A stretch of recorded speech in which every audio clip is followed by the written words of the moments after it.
Last week, I posted an article comparing the population projection project's scenarios with the 2016 Census of Population results for Canada as a whole.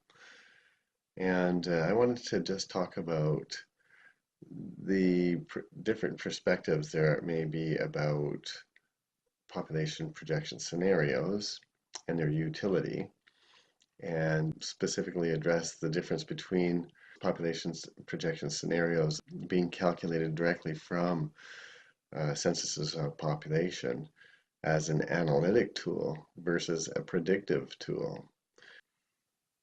I should mention that this is something that my daughter pointed out to me when I was talking to her about how similar the results were to one of the scenarios. So I wrote an article and posted it this week entitled Population Projection Scenarios Compared to the 2016 Census of Population Counts, Part 2, Analytic Tool versus a Predictive Tool. So, and it goes, the Population Projection Project provides instructions on how to calculate several well-defined population projection scenarios directly from several of the most recent of Canada's censuses of population. The lowest growth census period provided the lowest growth scenario. The highest growth census period provided the highest growth scenario. The average of these provided an average scenario. So I posted a chart in this article and in the last article that shows the 5 different projection scenarios and where the 2016 actual counts came out.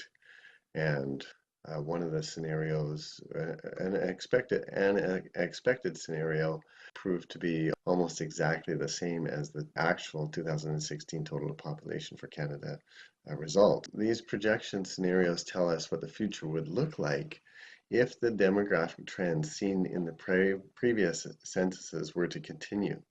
Therefore, the population projection project is more of an analytic tool than a predictive tool. The population projection project is more about understanding where we are and where we are heading on current demographic trends than it is about pretending to foretell the future.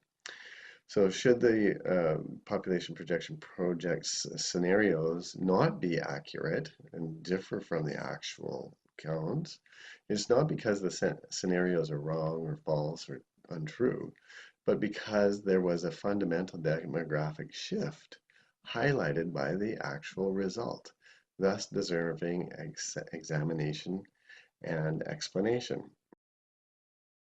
Should the population projection scenarios turn out to be accurate, very similar to the actual census results, then we can say that the demographic trends simply continued. So the benefit of the population projection scenarios then is in telling us whether current demographic trends seen in the several censuses of population used to calculate the scenarios are continuing or whether something unusual occurred.